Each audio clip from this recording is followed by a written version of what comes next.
Amém, irmãos. Que bênção, que domingo bonito. Canções lindas. E eu gosto muito dessa coisa natalina, de Natal, não é?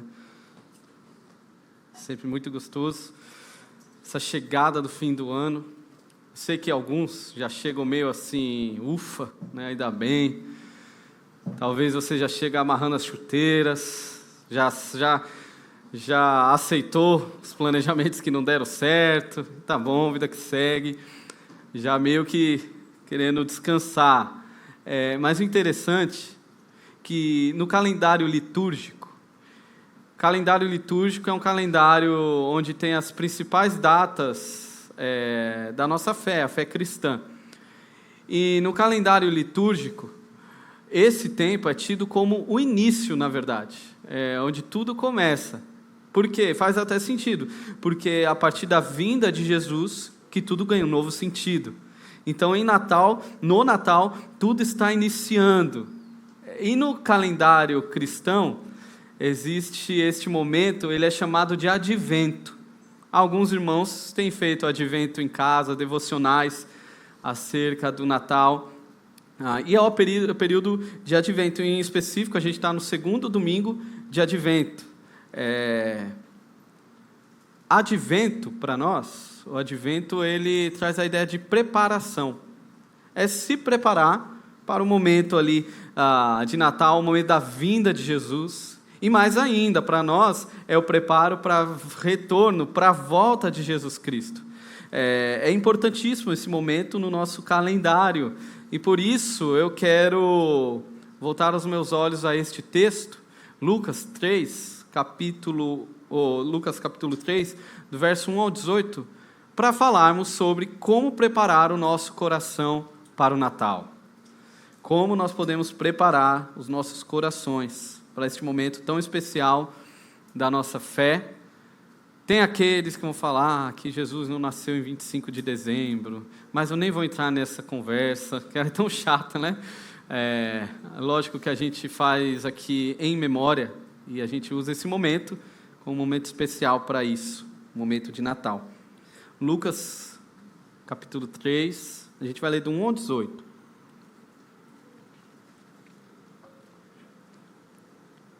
Vamos ler. No 15º ano do reinado de Tibério César, quando Pôncio Pilatos era governador da Judéia, Herodes, tetrarca da Galileia, seu irmão Filipe, tetrarca da Itureia e Traconites, e Lisânias, tetrarca de Abilene, Anás e Caifás exerciam o sumo sacerdócio. Foi nesse ano que veio a palavra do Senhor a João, filho de Zacarias, no deserto. Ele percorreu toda a região próxima ao Jordão, pregando o batismo de arrependimento para o perdão dos pecados. Como está escrito no livro das palavras de Isaías, o profeta: voz do que clama no deserto, preparem um caminho para o Senhor, façam veredas retas para Ele. Todo vale será aterrado e todas as montanhas e colinas niveladas. As estradas tortuosas serão endireitadas e os caminhos acidentados aplanados. E toda a humanidade verá a salvação de Jesus. João dizia às multidões que saíam para serem batizadas por ele: raça de víboras, quem lhes deu a ideia de fugir da ira que se aproxima? Deem frutos que mostrem o arrependimento, e não comecem a dizer a si mesmos: Abraão é nosso pai. Pois eu lhes digo que destas pedras Deus pode fazer surgir filhos a Abraão. Um machado já está posto à raiz das árvores, e toda a árvore que não der bom fruto será cortada e lançada ao fogo. O que devemos fazer então? Perguntavam as multidões. João respondia: quem tem 2 túnicas, dê uma a quem não tem nenhuma, e quem tem comida, faça o mesmo. Alguns publicanos também vieram para serem batizados. Eles perguntaram: mestre, o que devemos fazer? Ele respondeu: não cobrem nada além do que lhes foi estipulado. Então alguns soldados lhe perguntaram: e nós, o que devemos fazer? Ele respondeu: não pratiquem extorsão, nem acusem ninguém falsamente. Contentem-se com o seu salário. O povo estava em grande expectativa, questionando em seu coração se acaso João não seria o Cristo. João respondeu a todos: eu os batizo com água, mas virá alguém mais poderoso do que eu, tanto que não sou digno nem de desamarrar as correias de suas sandálias. Ele os batizará com o Espírito Santo e com fogo. Ele traz a pá em sua mão, a fim de limpar sua eira e juntar o trigo em seu celeiro, mas queimará a palha com fogo que nunca se apaga. E com muitas outras palavras, João exortava o povo e lhe pregava as boas novas. Senhor, obrigado pela tua palavra, por essa história tão rica, que nos ajuda a preparar o nosso coração para a verdade do teu evangelho. Nossa oração em nome de Jesus. Amém.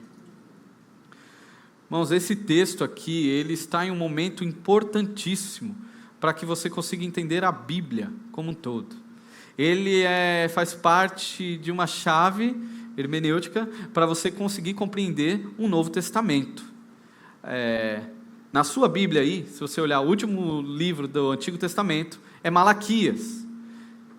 E ali, Malaquias, 4 capítulos apenas, o último capítulo é só uma porção, fecha-se Malaquias, e aí então abre os Evangelhos.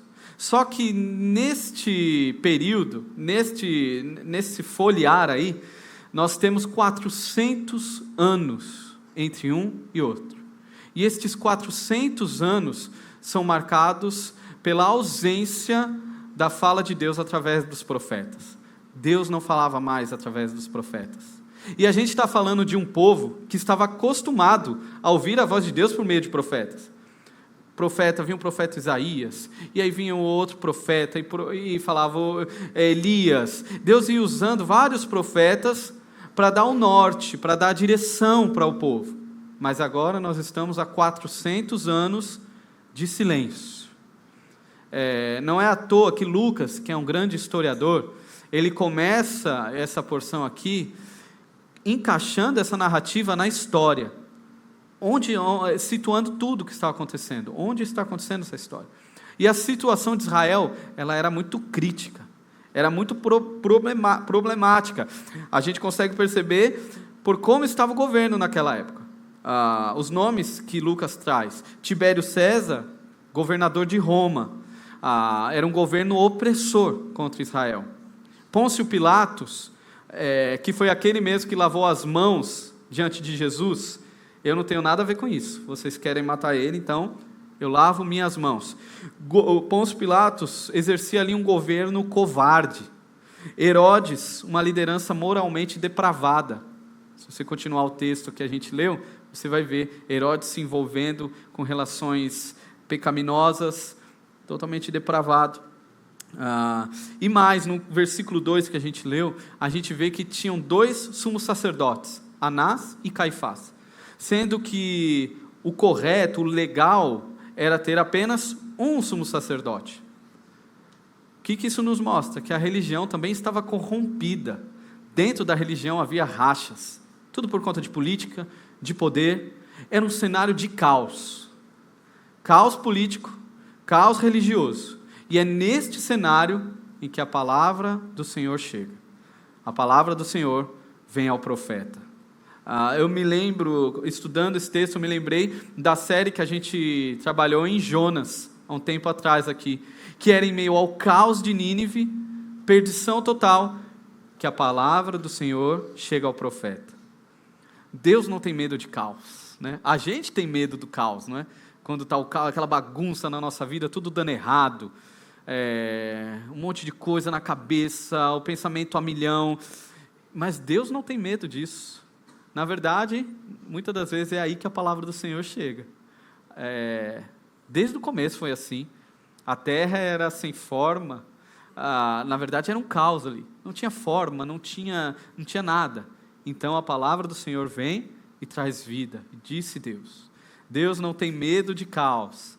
E aqui, mais uma vez, em meio a todo o caos, um povo subjugado, contexto aí triste, a palavra do Senhor chega.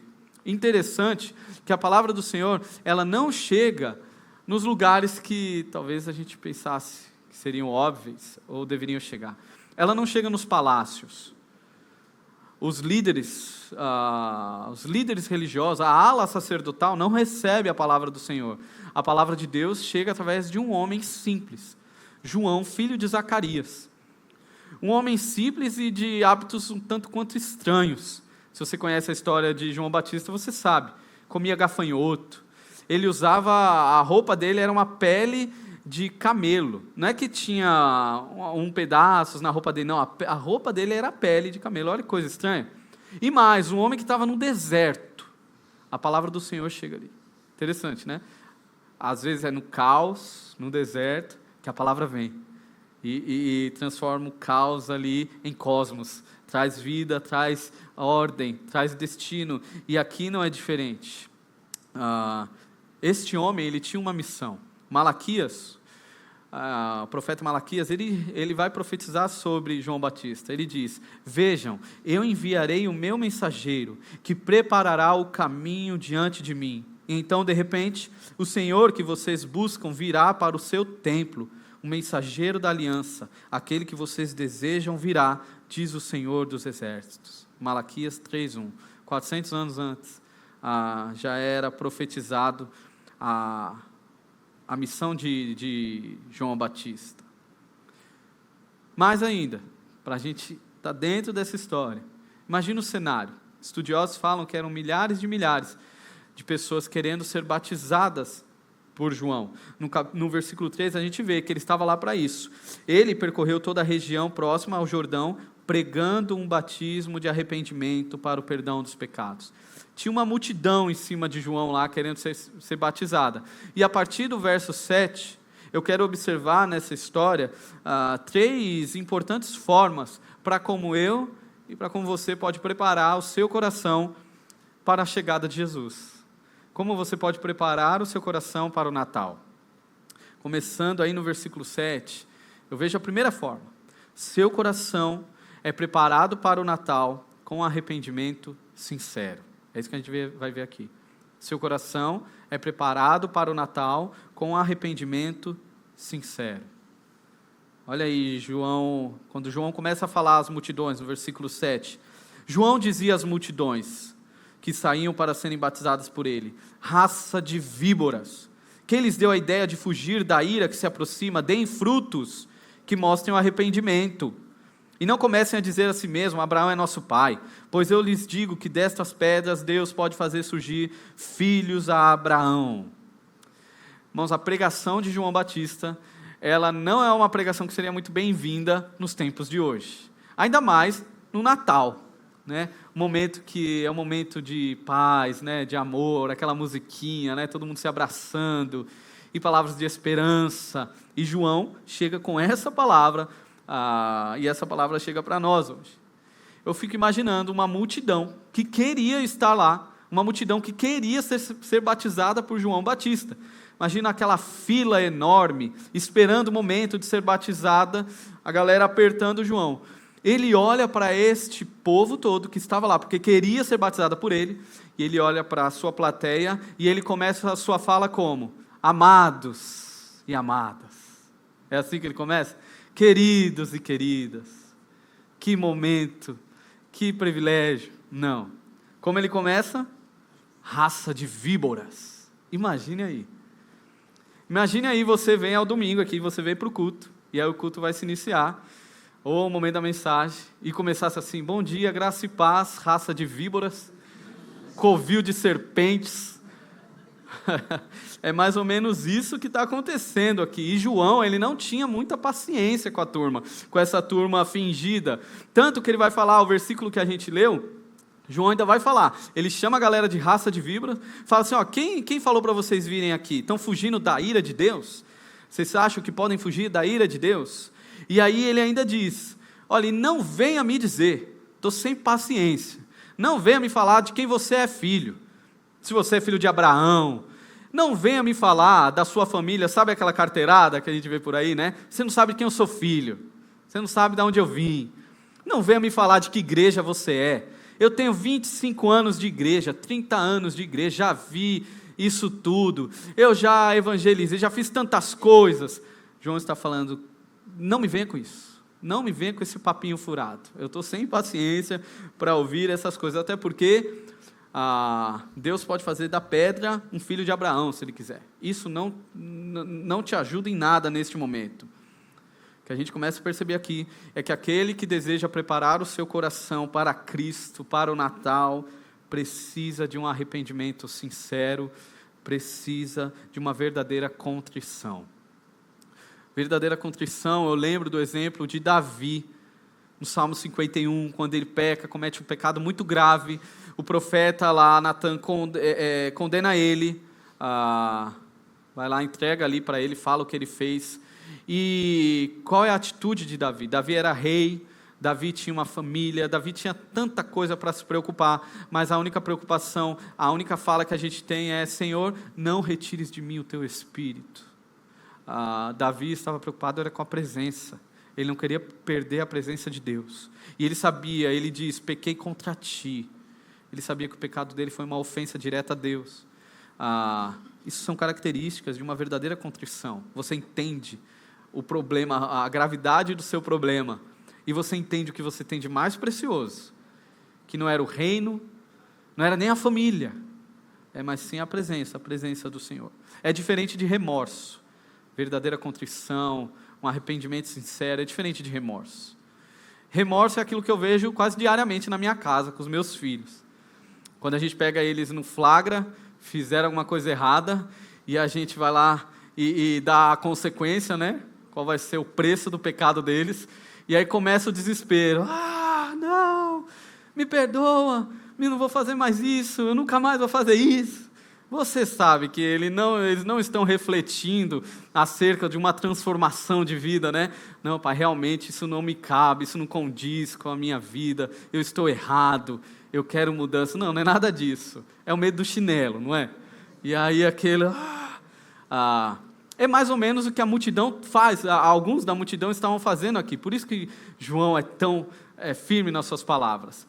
Era uma galera que queria lá tomar um banho e sair com a consciência limpa. Vou tomar um banho e sair bem. E aí, está falando lá que perdoa o pecado, então vou tomar esse banho aqui e sair tudo bem. Isso não é arrependimento. Por isso que já vai uma pergunta que, inevitavelmente, a gente se depara aqui. Você tem fruto de arrependimento na sua vida? Quais são as evidências da conversão que você teve em Cristo Jesus? Quais são os frutos de arrependimento? Aquela luta, sabe? Eu não estou falando perfeição. Eu sei que tem gente que luta contra pecados. Se você é parecido comigo, você luta contra pecados já há muito tempo. Eu não estou falando perfeição, mas é uma luta. O pecado não é o bom companheiro que está lá do seu lado e zero estresse, zero problema. Não, você se angustia com isso, você luta, você busca santidade. Você já está melhor do que você era há um tempo atrás. Ainda não está como deveria, mas já está bem melhor do que era. Isso é fruto, arrependimento, crescendo em graça, buscando santidade, buscando evidenciar o amor ao outro, que é o que João vai falar aqui. Se você olhar comigo o verso 10 em diante, João vai ser específico em uma das tantas facetas acerca do que significa viver um verdadeiro arrependimento. Olhe comigo o versículo 10 em diante. Vem a pergunta da multidão: o que devo fazer então? Perguntavam as multidões. João responde: quem tem 2 túnicas, reparta com quem não tem. Quem tem comida, reparta com quem não tem. Isso é tão óbvio, não é? Deveria ser óbvio. Aí alguns publicanos, os cobradores de impostos, perguntam também: e a gente? O que a gente precisa fazer? E aí João fala: olha, cobrem aquilo que é devido. Não cobrem a mais para ter ganhos ilícitos. Coisa que era muito comum naquela época e não deixa de ser comum hoje em dia, não é? Aí vem os soldados: e a gente? O que a gente faz? João responde: não pratiquem extorsão, nem acusem ninguém falsamente. Contentem-se com o seu salário. Frutos de arrependimento. É óbvio que obras não nos justificam. A gente não pode pegar o argumento no sentido contrário. Se eu fizer isso, quer dizer que eu sou justificado. Não, João não está falando isso. Até tem alguns crentes confusos que olham para a galera das seitas aí, a galera que usa terno, gravata, nesse sol do Nordeste, e vai lá entregar panfleto, e vai dar cesta básica, e estão lá, e aí o crente confuso olha e fala assim: a gente tem que aprender, olha só que lição, como eles são firmes, como eles são comprometidos, e a gente não faz nada. Irmão, aquilo lá tem nada a ver com o evangelho. A gente tem que aprender com eles, a gente aprende com a palavra. Porque o que eles estão fazendo ali é uma tentativa de se salvar, uma tentativa de salvação pelas próprias mãos. Isso é negar os méritos de Cristo. Isso daí é obra de Satanás. Não tem nada a ver com o evangelho. Não tem nada, absolutamente nada a ver. Nós não aprendemos com eles. Entretanto, se você é um crente em Jesus, o resultado deve ser frutos. Você precisa dar frutos. Se você é um crente em Jesus e se arrependeu de fato, a sua vida vai frutificar. É interessante que João decidiu escolher uma das facetas aqui do arrependimento, e que fala sobre a relação do crente, do cristão, e os seus recursos e dinheiro. Pode ver. Ele fala sobre uma compaixão voluntária, daquele que tem, e o irmão, o outro não tem. Como assim? O outro não vai ficar sem, você vai ter duas, você vai ter muito? Não faz sentido isso. Ele fala de honestidade, ele fala de contentamento. Olha só, isso nos lembra que a forma como lidamos com os nossos recursos, os nossos dinheiros, é um grande exemplo, ou é uma evidência de como está o nosso coração em relação a Jesus. E como isso é desafiador. Tanto que Jesus, ele vai falar isso no Sermão do Monte, não é? Não há como servir dois senhores. Não há como servir dois senhores. Nós precisamos fazer essa análise. Há frutos em nosso coração, em nossas atitudes, como nós enxergamos aquilo que o Senhor nos dá. É de forma egoísta, gananciosa? Será que é assim? Eu quero mais. Irmãos, quantas vezes a gente se depara com pensamentos assim? Pô, eu recebo tanto, mas eu preciso mais, porque só assim eu vou ficar bem. E aí a gente quer mais, aí eu não tenho tempo para a família, não tenho tempo para a igreja, e porque eu quero mais, eu não posso ter filhos, eu não posso ter isso, eu não posso servir a igreja, porque eu tenho que... Irmãos, isso é mente de alguém sem Deus, é mente de pessoas mundanas, que não têm um tesouro maior do que o dinheiro. Nós não podemos cair nessa mentira, é uma mentira de Satanás. E João está falando, cadê os frutos? Mostrem os frutos.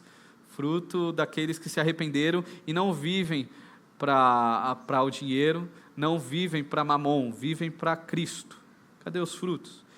E João, ele é firme, no versículo 9 ele ainda vai falar, olha, o machado já está posto à raiz das árvores, e toda árvore que não der bom fruto será cortada e lançada ao fogo. Arrependam-se. Tem uma mensagem que João enfatiza, arrependa-se. Bom, segunda forma, para você que deseja preparar o seu coração. Seu coração é preparado para o Natal com uma expectativa correta. Seu coração é preparado para o Natal com uma expectativa correta. Olhe comigo o versículo 15. Olha a expectativa que o povo tinha em cima de João.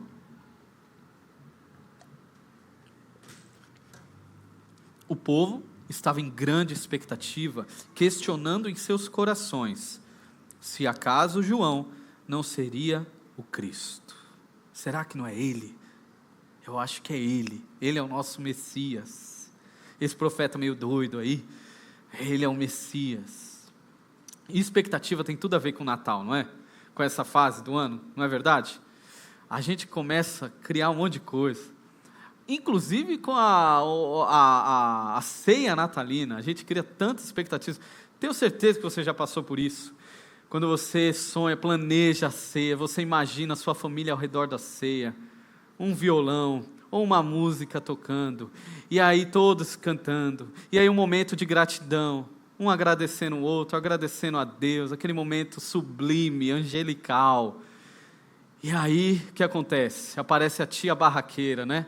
Aquela tia problemática, e ela arruma outro problema, e aí discute com a sua mãe, e aí vira aquele estresse. Aí o seu irmão, que começou um namoro semana passada, avisa que vai passar o Natal com a família da namorada, e aí começa aquela chateação, e quando vê, está todo mundo de cara emburrada, o Chester está frio, já não tem mais tanta graça, quero dormir, comer essa hora da noite, que negócio é esse? As expectativas erradas atrapalham a realidade, não é? Porque às vezes você tem que jogar com o que tem, é isso que tem, então vamos ser felizes com o que tem, Não preciso criar a expectativa de que vai ser melhor do que... Porque tem isso, né? Esse Natal vai ser bem melhor do que o ano passado. Esse Natal, sim, a gente vai fazer isso, vai fazer aquilo. Nós precisamos de expectativas corretas. Não apenas para a ceia natalina, obviamente. Nós precisamos de expectativas corretas para quem nós somos e para quem Jesus é. Nós precisamos ter esse cuidado. O povo, toda espera, desde Gênesis 3, que é o pecado, a queda, toda espera até o Novo Testamento, todo esse tempo, foi depositada agora em uma pessoa, João Batista. O povo olha para ele e fala assim, é ele que nós esperávamos há tanto tempo. Há uma expectativa enorme agora em João Batista. E como isso é perigoso, a expectativa dos outros. Você que assume uma liderança, talvez você passe por isso, ou corra o risco disso. Seja uma liderança de um grupo de trabalho, a liderança na igreja, de um grupo na igreja, seja a liderança familiar, a liderança de alguém. A tentação de pensarmos que somos os Messias, que nós somos os salvadores. E o problema é quando a gente aceita essa expectativa criada do outro. A gente toma para nós. Não, se eu não fizer, ninguém vai fazer. Se não for eu, não vai acontecer. E aí você se vê como Messias, como Salvador ali.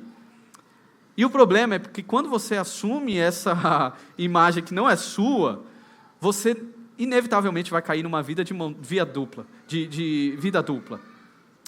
Vai cair numa vida onde você tem que fingir ser algo que você não é, porque você não consegue ser, mas você não pode deixar a peteca cair.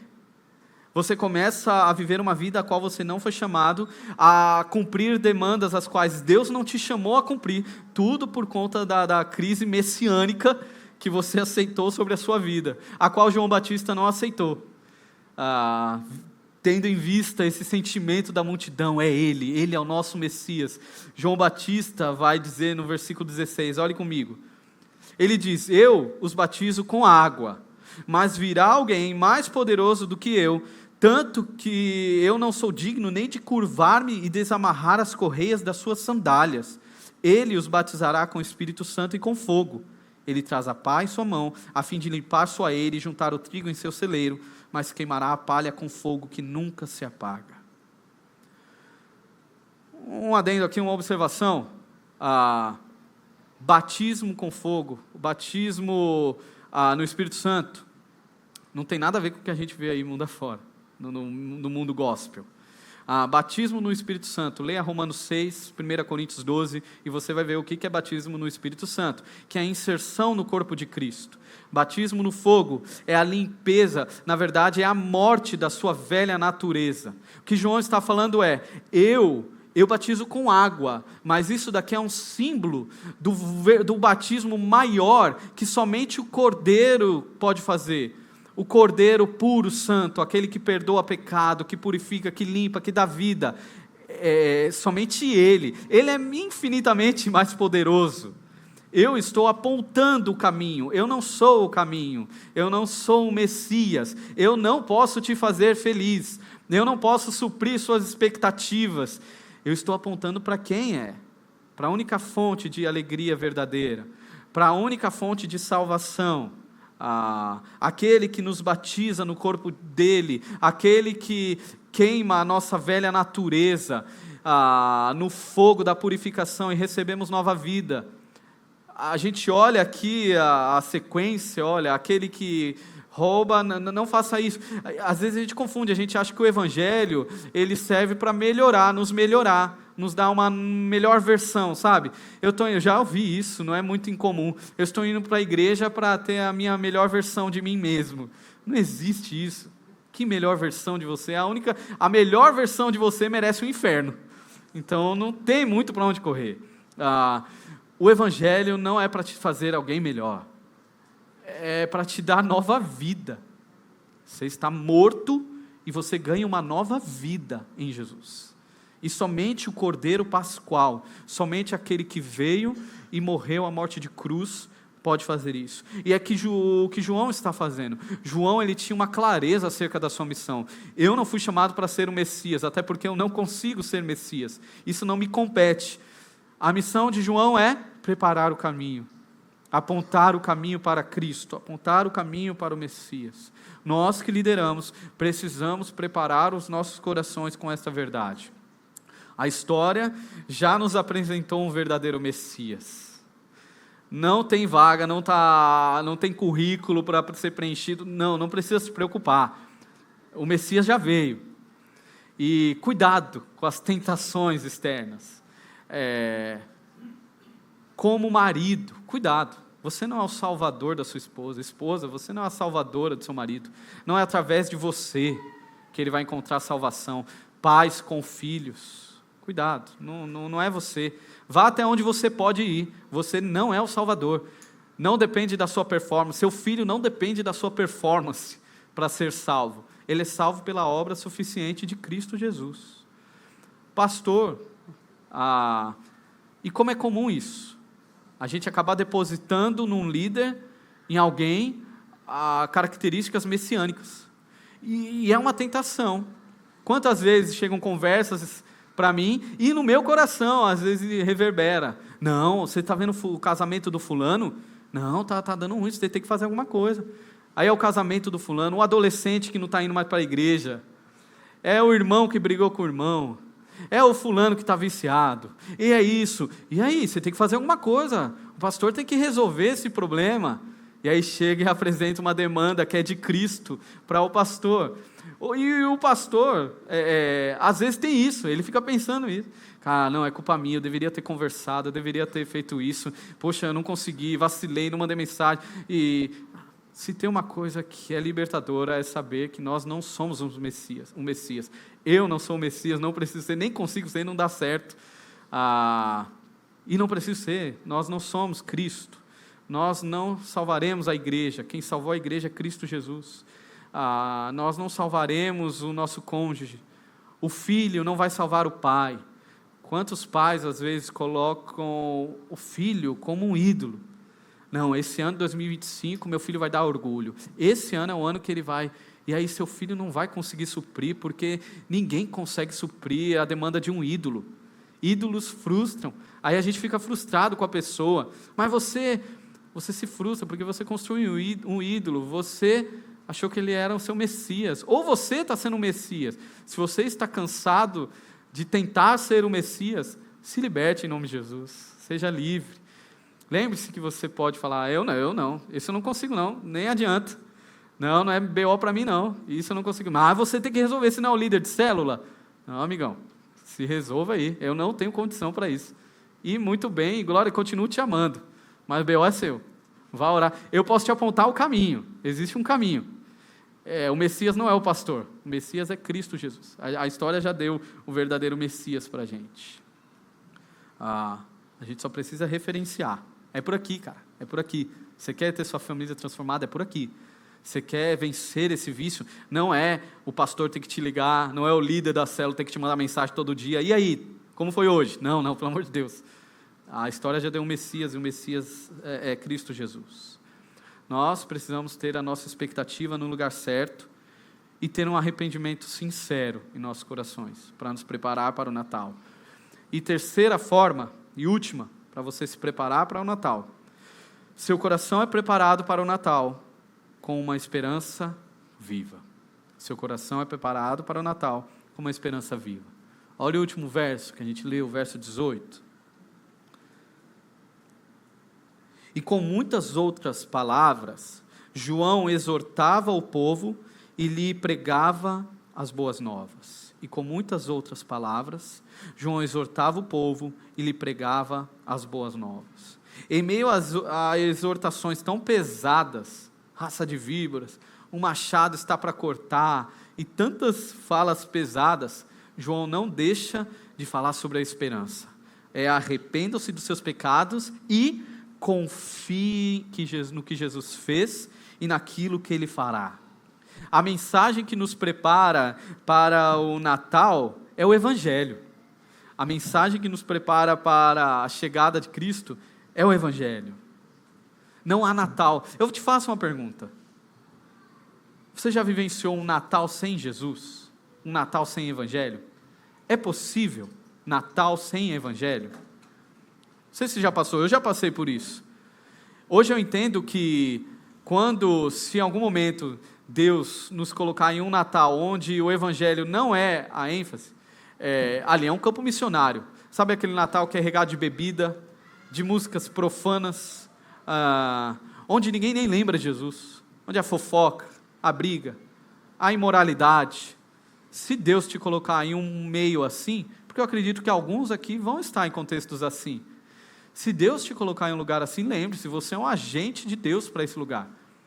Eu acredito que você não precisa chegar na sua ceia natalina com a sua família, se ela é assim, você não precisa chegar chamando a galera de raça de víboras. Tem outras formas, não é? A não ser que você seja um João Batista, aí vai lá, manda bala. Mas nós precisamos ser luz, porque não há Natal, não há verdadeiro Natal sem Evangelho. Já pensou, Deus vai te usar nesse mês, no meio ali, fala, gente, espera aí, posso falar algo aqui? O que o Natal representa? Posso falar? Posso falar sobre Jesus aqui? Aí você vai ter que responder isso. O que é o Evangelho? Você vai ter que falar lá nesse contexto. O que é o Evangelho? E que você fale. O Evangelho é uma pessoa. O Evangelho não é uma informação. As boas novas não é apenas uma notícia. As boas novas é uma pessoa. Jesus Cristo. O Evangelho é Cristo. O Evangelho nos diz que Jesus é o Salvador de homens moralmente falidos. Foi o que a gente fez aqui na ceia. Como eu falei, a ceia é um relembrar que nós não temos condições, que nós não somos dignos, somos imerecedores, e a única dignidade que a gente consegue é a dignidade em Cristo Jesus. E aí a gente olha para Jesus e se prepara, coloca a esperança no canto certo. A esperança é Cristo. Eu não me acho digno. E fazendo uso da ceia, desse momento de ceia, eu encerro aqui com algumas reflexões pessoais. Momento de ceia, autoanálise, examine-se, pois o homem é a si mesmo. Eu termino aqui com algumas perguntas que são importantes para nós, nesse momento de advento, de preparo. Primeira pergunta para todos nós. Você ouviu o grito, arrependa-se, no seu ouvido? Você já ouviu na sua alma este grito do Evangelho? Arrependa-se. Já ouviu esse grito? Esse grito já invadiu a sua alma. Se arrependa. Arrependa-se dos seus pecados. Arrependa-se da vida que você tem levado. Arrependa-se. Arrependa-se de achar que você é suficiente. Que não preciso disso não, dá para tocar a vida. Se arrependa. Esse grito já reverberou na sua alma. Se reverberou, quais são os frutos desse grito? Porque traz fruto. E cuidado, as palavras de João são duras. Ele vai falar da ira, não é? A ira do Senhor. Porque aqueles que não se arrependeram dos seus pecados e não encontraram em Cristo suficiente Salvador, o destino deles continua sendo a ira eterna, condenação eterna, morte eterna. São alvos da ira de Deus eternamente. Em Cristo a humanidade é dividida. Não é por raça, não é por nacionalidade, mas em Cristo é dividida. Aqueles que encontraram em Cristo, fim último, encontraram em Cristo esperança última, e aqueles que não. Que vão ficar procurando meios apenas de apaziguar os problemas da alma, os problemas da consciência, até batismo, vamos lá, o que eu preciso fazer para ficar bem, vou na igreja em dezembro para ficar bem. Existem esses, aqueles que não querem nada com nada, e aqueles que encontraram em Cristo, se encontraram em Cristo. E você que se encontrou em Cristo, aí eu faço a pergunta, qual é a imagem, sua imagem, que você carrega em seu coração? Como você se vê? Será que o ano de 2024 foi pesado? Às vezes a gente conversa com alguns que lideram, e converso com o meu próprio coração também, e às vezes vejo que o peso que a gente carrega não era para a gente estar carregando, é porque a gente inventou esse negócio de ser Messias. Se você está assim, se você tem olhado para você e tem achado que você tem recursos suficientes para salvar a sua família, salvar a sua célula, salvar seus amigos, é hora de ajeitar essa expectativa, consertar essa expectativa. Lembre-se, você tem uma missão. Eu tenho uma missão como pastor, como pai, como marido. Mas minha missão não é Messias, não é ser Messias. Eu não tenho condição, você não tem condição. Qual é a imagem de Jesus, para melhorar a pergunta? Quem é Jesus no seu coração?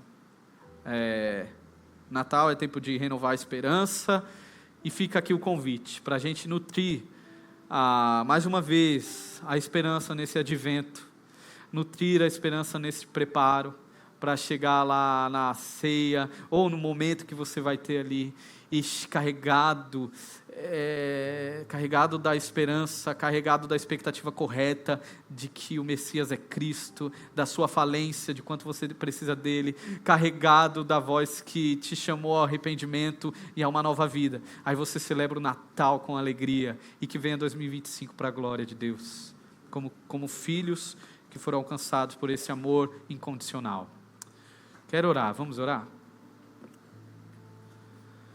Senhor, obrigado por essa data, por esse mês que na nossa igreja a gente começa a celebrar o Natal. Obrigado, Senhor, e nós oramos para que o Senhor de fato venha preparar os nossos corações. Nos ajude a refletirmos, a usarmos desse tempo para refletir. Senhor, segura um pouquinho a nossa ansiedade, segura um pouquinho os nossos sonhos, a nossa cabeça, os nossos sentimentos. Não nos deixe entrar logo em 2025. Nos ajude a viver o tempo agora.